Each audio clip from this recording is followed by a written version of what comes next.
You are listening to What's Next? Conversations with Boomers, and I'm Barb Desmarais, your host. So, several months back, Tim Wade and I, and for regular listeners, of course, you know Tim, he's our resident relationship coach. And recently, we had Tim and his ex-wife on, Barb. Barb and Tim remain partners and very close friends, although they are no longer married. And we had the most interesting and warm episode with them talking about their reconnection. Anyway, Tim and I did an episode on the changing role of men. And we thought, as an extension of that, it would be a fun conversation to talk about the changing role of women. And so we thought, who better to come on than Barb Wade? Because Barb herself is a coach, and I'm going to get her to explain exactly what she does. So she, in our opinion, would be the best person to have this conversation with. So Barb, welcome back. Excellent. Thank you. Happy to be here. I am so happy that you're here. And as I mentioned before, any friend of Tim's is a friend of ours. As we love Tim, and yes, as I said before, he's kind of become part of the furniture. And anyway, I'm going to first of all ask you, Barb, to explain what you do for the listeners, and then we'll dive into this conversation. Sure. Well, I'm an executive coach and speaker. I've been doing that for 25 years. In particular, I work with high-performing, ambitious, high-achieving women. So most of my clients are executive women or women who own and run businesses and are dealing with, furthering their careers, being more effective, but having enough balance to not lose their sanity in the process and make sure that they're living aligned with their values and not burning out. So the subject matter goes a lot of different directions depending on where I'm speaking and what's happening in a one-on-one private session. But it's really executive coaching for career as well as personal life goals for those who spin a lot of plates and maybe sometimes feel a little bit wiped out and not quite sure they're on the right track. You must be in demand because I'm sure many women, and this is really great because you're dealing with the women of today, which to get into our conversation is very different than the women and the role of women 50 years ago. So why don't we just start off talking about what was the role of women, let's say in the 60s and 70s? How would you define that, Barb? Well, 70s, I think, started to change. But if we're looking more at 50s and 60s, I think that is the time period where women were more the supporters of their husband, and their husband being the provider and the breadwinner, and women were more the homemakers. And then there, of course, became a lack of fulfillment and as well a lack of autonomy in that role, which is where we started seeing the 70s pick up with, women's liberation movement, right? And women wanting to come out from kind of under the umbrella of being like secondary to their spouse and wanting their own careers and wanting their own identities outside of mother and homemaker. And that already goes back to the 70s, which is crazy because that's already 50 years if you think about it, I know. What do you think precisely kind of launched that movement? What factors were in place that moved us in that different direction? Well, I'd be curious in your opinion as well, right? Because, we both lived it. I was a little bit young to have my finger on the pulse of what was driving that at the time. But, when I hear about how women couldn't have a credit card in their name without their husband, signing for it, and women, that's just one example, but women were, there was societal agreement about, what made a successful wife, and people started to get very depressed, right? People started to, turn it to, mother's little helper drugs in the 60s, to get over the depression of feeling confined, constrained, stuck at home. They had more creative interests. They had more intellectual interests that weren't being nurtured. And I think we saw, enough dis-ease, displeasure, and frustration that it just became like a little bit of a cacophony eventually of people talking to each other and saying, "Oh, you feel the same way?" I thought all these other women were fulfilled being mom and, having the martini in hand when dad walks in the door at the end of the day. And I didn't realize I'm not alone. Here's martini. Here's your newspaper. And dinner will be ready in 5 minutes. It's all set up for you. Right. Yeah. Yeah. And it makes me curious. Suddenly, women had permission to express those frustrations, and I think, okay, what was it exactly? Because that's, I was born in 1953, so I can remember well the 70s. What is okay? We had the birth control pill suddenly, which certainly, when I was growing up, there was no such thing. How much do you think that changed things? I mean, some people will say that was huge. That was where the big shift started. Well, that was huge, and that was right in the middle of the 70s, as was Roe v. Wade, right? Yeah. Women's right to choose at the time, women's right to terminate pregnancies and women's rights to not get pregnant in the first place.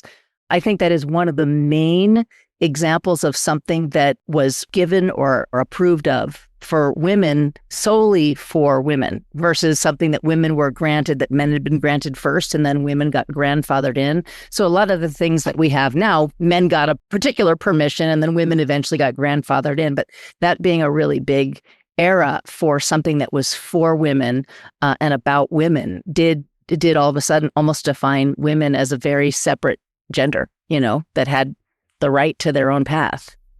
And it kind of put us on the map insofar as your voice matters and we're listening to you. And everybody knows about that court case. And, here it surfaced again since Trump.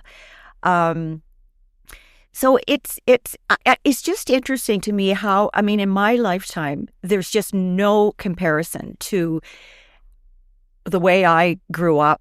My mom stayed home, as did virtually all my friends' mothers. This was, your mom was always home when you came home from school. Moms didn't go to university. Yet, when we left high school, that suddenly changed. Most people went on to university or went on to further education.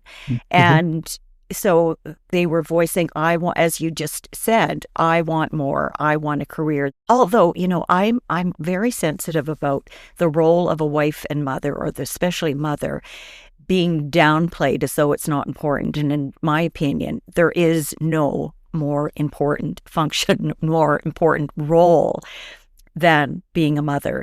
Well, suddenly we wanted both. We want the interesting career. We also want to be mothers. So we saw the shift happening, and then things continued to change over time. More and more options opened, and more, there's just such a fluidity around everything. Women now are opting to not have children at all. I wanted to let you finish, but I was going to say there are quite a few women proactively choosing to be childless, child-free. At this stage, there are a lot of women that are the primary breadwinner now, more than ever before. If they are in a marriage or in a committed partnership, there are more women in the breadwinner role than we've ever had, in prior years. And there are, many, many different options and women just trying to figure it out. And there are some women who are moving back to wanting to really stay home with kids, with permission and advocacy around that as well, versus this window of time where you were almost shamed to do that, right? I think you were just almost speaking to the idea that when women's rights and equal rights came out, there was at least a couple decades where you were expected to go get a career and be very successful in the world and also have your family if you wanted one. And I think now we're seeing some people say, by choice, I might want to take 15 years off between my kids being born and through at least junior high or middle school, and then go back to the work world when my kids are in high school. And as long as it's a proactive and empowered and authentic choice, it's fabulous too, right? So that's interesting that the pendulum is starting to swing back the opposite direction. And we'll never go back to the 60s. But once a shift happens and norms start to change, then people start sort of analyzing them more. And is this what we really want? And is this right for our family? Is this right for me? Most of my close friends, we have daughters. You also have a daughter. Mhm. Many of us have daughters who are into their mid to late 30s and are saying, no, I do not want children. Mm. If I do, I'm not ready right now. And that was unheard of in the certainly in the 60s. You had children in your 20s, and even, 28 would be old. Well, now it's 38, 39, 40. Right, right, right. So, and mostly, and the only reason I say mostly, we're okay with it. There are certain cultures that are not. There are certain family values that don't approve of that and judge that to be wrong. But I think society as a whole is saying, you do what works for you. And you use the word authentic. You be your authentic self. And in terms of parenting, I think if you opt to have children, you want to present the best of who you are. Yeah, and it's unique for everybody because there certainly are still young people having children, right? Definitely. But for example, I had my children at 36 and 39 very, very purposefully for a couple reasons. Number one, I really did want to achieve more in career, and I wanted to have more of my own identity and my own contribution kind of well underway before bringing children into the mix. Secondarily, I wanted to be a lot more emotionally healthy. I wanted to be more psychologically healthy. I wanted to heal my own issues and traumas and not pass down that kind of stuff to my children. So, had I had children in my 20s when I wasn't as self-aware and I hadn't done anywhere near as much personal growth work, not that I haven't made mistakes with my children, because we all do, but I certainly would have been a lot less conscious as a parent. I would have probably passed down a lot of my own limiting beliefs or, dysfunctional reactions, that I tried as best I could to be as, I don't know if I want to say as evolved as I could be, or as aware, or as able to choose to respond versus react, or what would it be to be affirming to children and to study like parenting, best practices and conscious parenting before I had them, which is why I had them late on purpose for those two reasons. So my career was established, but I also felt me personally, I will be a better mother at 36 to 40 than I will at 23 to 28, for example, so that was how I looked at it. I'm so glad you're saying this, Barb, because it's not a mindset that anybody ever had, certainly in the 70s, 60s, 50s. To be so conscious of that until you bring a child into the world, children into the world, because so many people don't even consider that at all. Am I emotionally ready? Have I evolved? Am I comfortable in my own skin? And as I said before, can I present the best of me to these children that did not ask to be brought into the world? And I think we do make better parents when we're usually, in my opinion, we do make better parents when we're a bit older. And yes, as you say, have an established career. And we will be right back.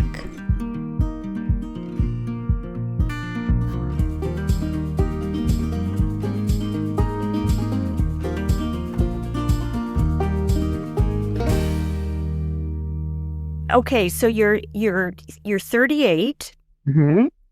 and you've gone through university, or say 35. You've gone through university. You're now a professional woman who has spent thousands on their education and put in many, many years. Mm-hmm. You also want a baby, Mm-hmm. and if you're the sort of woman that, as you referred to just recently, just a few minutes ago, I'd like to stay home and be with my child till they're at least a teenager. Okay, what happens to this career? Well, so obviously, some people don't take a full black and white demarcation of 15 years. Some people take a maternity leave for a few months, come back to working part time, have a second child, take another maternity leave for a while, come back to working part time. By the time both kids are in elementary school or kindergarten or so, they're back in the working world. So there's definitely a gray zone. But if somebody did decide, I'm going to really take a break from career at 35 for another 10 to 15 years, they're certainly welcome to do it. I mean, I've had a few clients, not too many over the years, but a few who've done that and have come to my coaching to get back into the work world. And to, now that I'm kind of an empty nester, so to speak, they might say to me, not that they're an empty nester, but their kids are, let's say, in high school. And if they're involved in theater or sports, they're leaving at 6:37 in the morning and they're not home till 5 in the afternoon. So I've had some of these women say, I'd like to kind of go back into the career world, but I've got a 15-year gap and I'm not on the cutting edge of the career I left. And how do I rebuild? But that's a little bit more rare. I haven't seen people make such a black and white choice, at least in my own interactions, as people who found a way to juggle both, have children, work between the hours of here and here, maybe bring in some part-time childcare, maybe utilize some part-time daycare. Some have used the father, the parent, the other parent, to be a primary caretaker while they've continued to work. So I think I'm seeing a whole bunch of different paradigms that are pretty varied in the different people that I've come across and that I work with as well as clients. I found the same when I was working with parents, and lots of times, of course, they would come to me because they were having problems with their kids, and I always want to look at the whole picture. Their work situation, their marital situation, or their relationship status. What does a whole day look like? What can we shift, and what's causing this stress? But how do you find that women sort of manage all these different roles, and what's the most effective? I mean, I suppose it's all over the map how they handle it. Well, it's challenging enough that my entire career is built around that challenge, right? I mean, I'm a speaker and I'm a coach 25 years now. And I do work with men clients. I have some men clients, but I primarily speak on, and the major body of my clientele are high achieving women saying, I'm struggling to juggle it all. I feel like I'm, partially available at work because my mind is at home and on the kids. When I'm at home with the kids, I'm constantly thinking about email, checking my phone, making business calls with a toddler on my hip. I'm struggling to be present in either area. And then at the end of the day, there's no time for me. There's no self-care for me. By the time I get the kids to bed after a long day of work and relieve the nanny or cook dinner or get then I collapse exhausted into bed and start again the next day. And where's my joy? Where's, what's going to fuel my gas tank? And so they're really, the have it all message without a roadmap to do so has led to a lot of burnt out, well-meaning women who feel disillusioned or who feel, I've checked all the boxes. I've got the great career. I'm a C-suite executive or a VP here, or I own a business and I've got 7 employees in my little artisan business. And I've got 2 kids in the house and the spouse, and I'm burnt out, exhausted, and expected I'd be a lot happier. Not that I'm not happy. Like, people come to me and go, not that I'm not happy. I obviously realize I have a lot to be grateful for. But God, it's a grind, and I'm so tired, and I'm always wiped out. And that is the work I end up doing with people. And it's always about slowing down, coming back to what are your, deepest values and priorities. How are those values and priorities being achieved? Is it possible that in the workplace you're coming from fear or imposter syndrome or people pleasing or wanting to be liked or wanting to prove yourself so that you're not leaving at a reasonable hour, not setting appropriate boundaries around weekend and evening time? Maybe even in your own head, you're not setting appropriate boundaries around weekend and evening time, again, out of fear of imposter syndrome or not enoughness or self-doubt. How do we pull back and put different sections of your life into their containers so they don't spill? Where do we delegate? And a lot of people are falling prey to very irrational guilt. Like, to be a good mother, I need to do this, and to be a good employee, I need to do this. And so we have to, break apart a lot of those assumptions and belief systems too, because I've had a career and 2 children, and, I buy a store-bought cake for the birthday party, and the store-bought cake is fine. And the birthday parties have been fabulous. And I only use that as an example because I moved to a town in Colorado when the kids were little, where all the moms would bake homemade cakes for the birthdays. And I was like, wow, I came out of LA. I mean, my children were both born in Los Angeles, and all my peers were high-achieving working women. And I moved to this town in Colorado, this college town, which is lovely. And it's a mixture of working women and stay-at-home women. And at first I was seeing they were all baking all the cakes. And I finally, with my own coach, had to break beliefs I had about, a store-bought cake is not a failure. I'll buy a cake at the store and I'll put on a great party. And that's, and so becoming okay with, where we're going to push and where we're going to pull and what the real values are. My kids cared that I was present for a party and invited all the right kids and created a fun environment and experience, not who baked the cake. It's a silly example, but, No, it's a good example. How much do you think right now social media has impacted this? When you talk about birthday parties, the first thing I thought of is, everybody's got to have a designer birthday party. That it's got to look good on Instagram. In the meantime, you've been working at an oftentimes 9-hour-a-day job, or certainly an 8-7-hour-a-day job, and having to put on this fabulous party where the optics have got to be just right because it's got to look right on social media. And that in itself is an enormous amount of pressure. And like even the birthday cake, it's got to be whatever. Yep.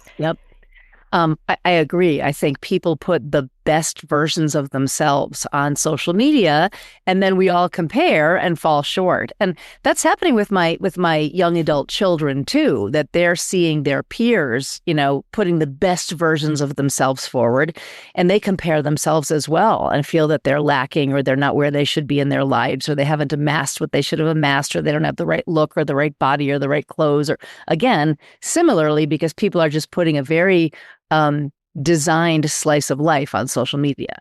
And yes, mothers are putting these very, I have certainly a bunch of friends and colleagues who go out of their way to put very authentic, no makeup, oh my God, I'm pulling my hair out, messages on social media because we want to normalize that all the flavors and colors of being human are welcomed. But I do think, you do see a lot of the polished presentation.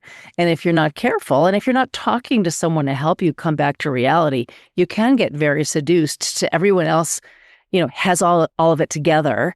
And I'm the one who doesn't.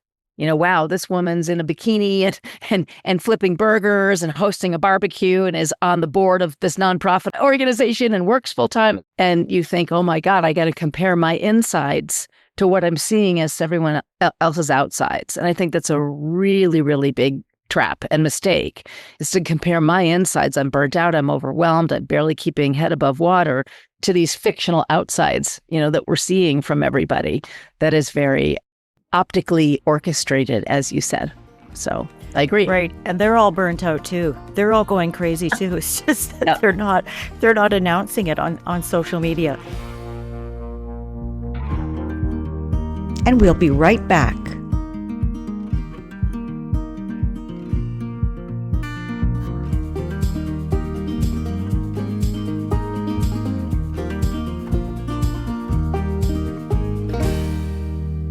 Why are women delaying marriage or deciding not to marry at all?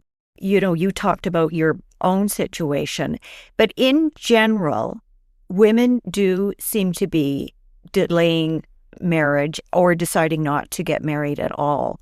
What contributes to that? Why have we moved the needle so far? Well, I still do believe mathematically that the majority of women do couple, whether it's a committed relationship or a marriage. But to your point, I think we have more permission for a subset of women to be choosing to stay single and choosing not to partner than we have before. I still don't think it's the majority, but I think it's a much larger community than it's ever been. And I think there are a few reasons. I think women are not needing it economically. They're not needing to partner with the man to be able to pay their way in the world. They're doing well in their careers. They like their autonomy. Perhaps they're pickier. Perhaps they have higher standards because they don't have that desperation.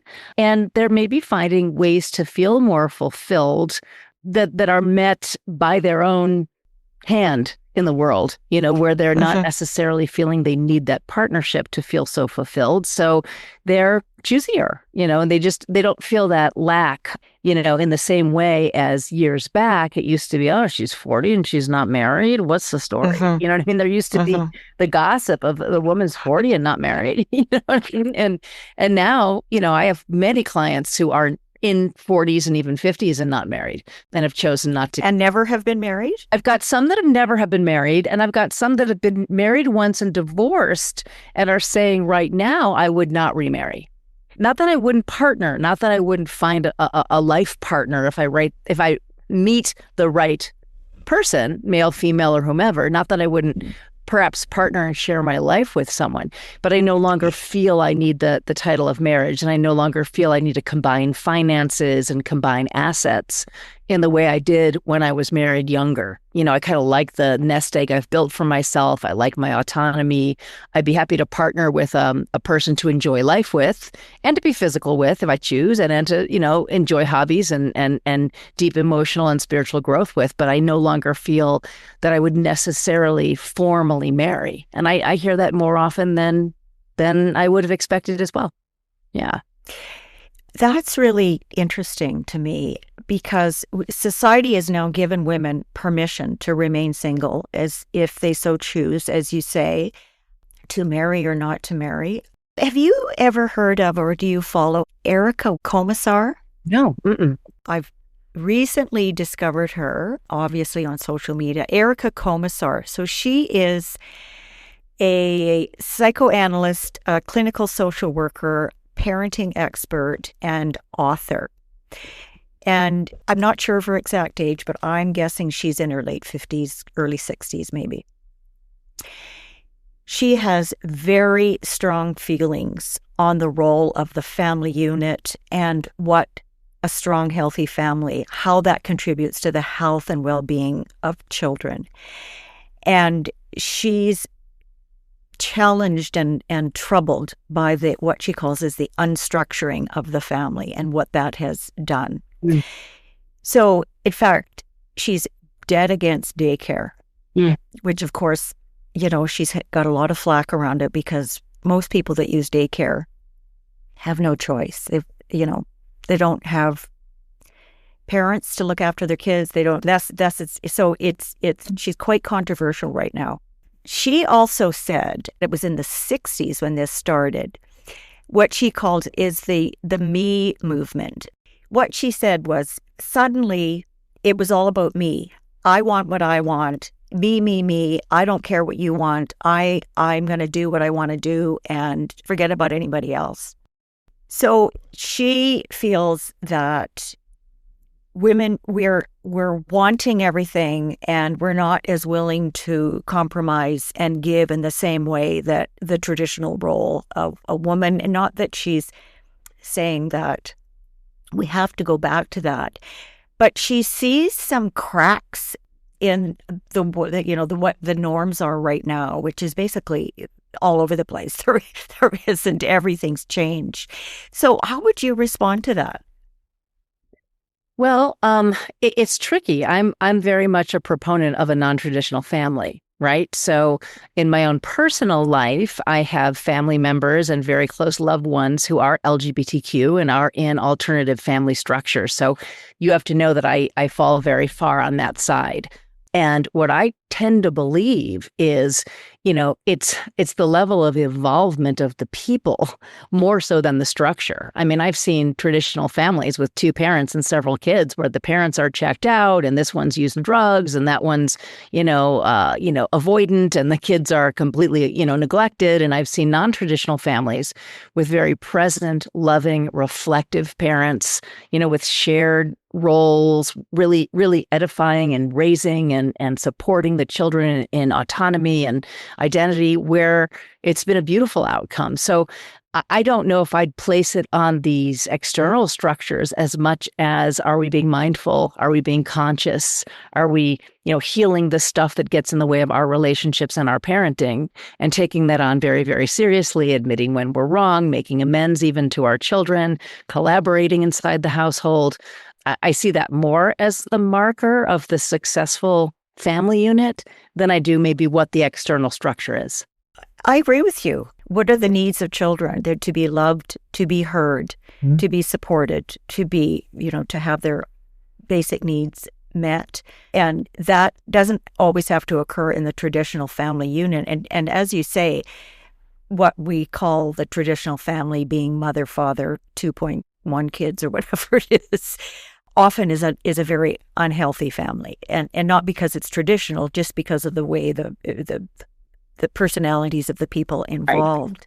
Anyway, that can be a whole other conversation, but it's just, interesting. It's an interesting perspective, and you listen and, am I comfortable with that? Am I not? What do I agree? Do I disagree? And we'll be right back.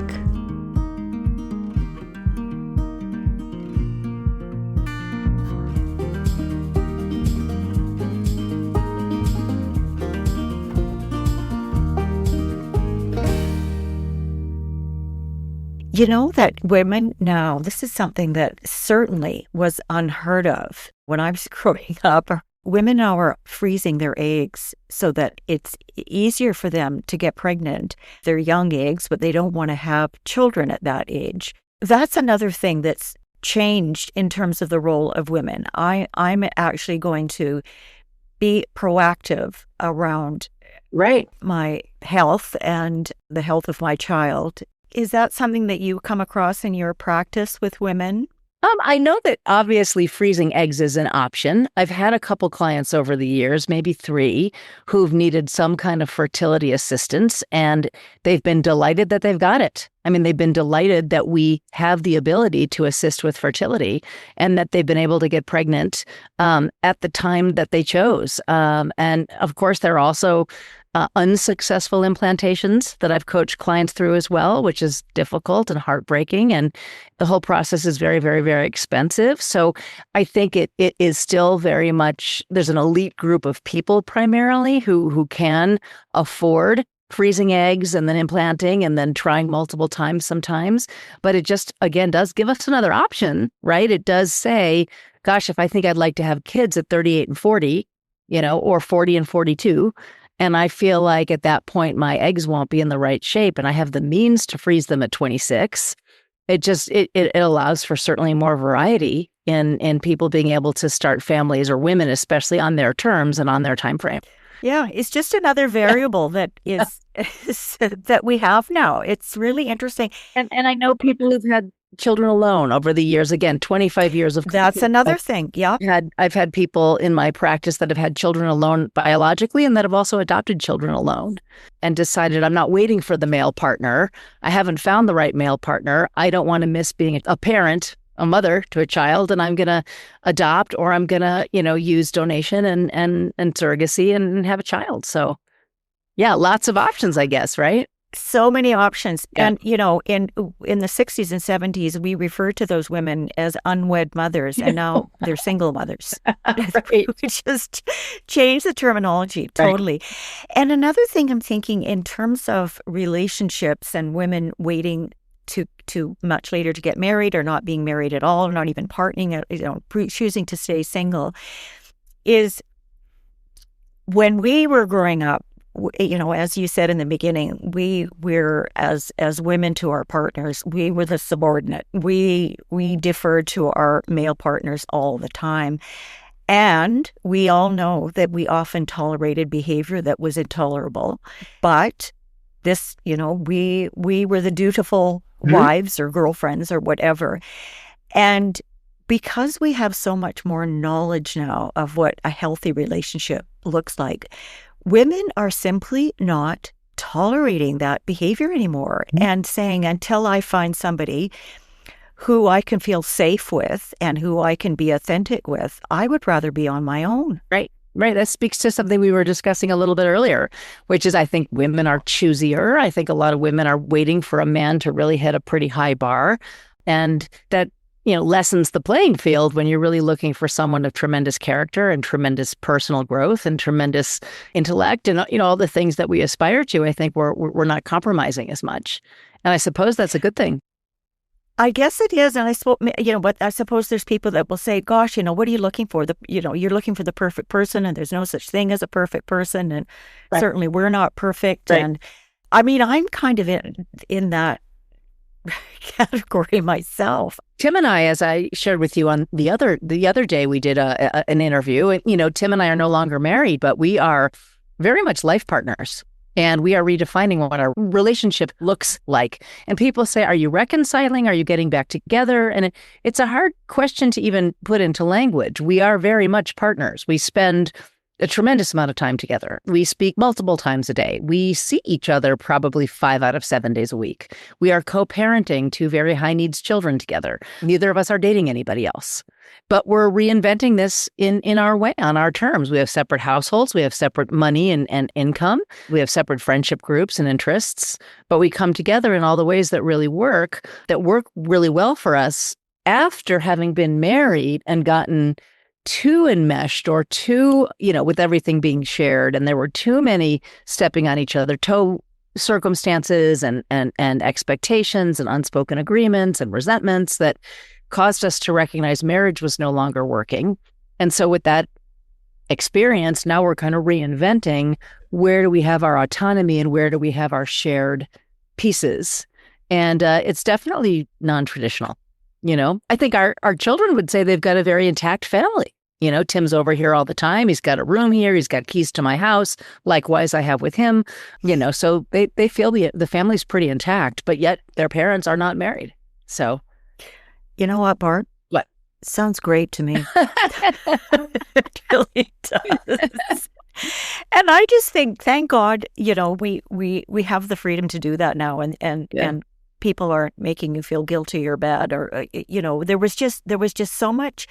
In the earlier years, just so much guilt. What? You're not married yet? What are you doing? What? Right. Why are you still single? What's wrong with you? Or we don't hear that anymore. Although, this could be a further conversation, but,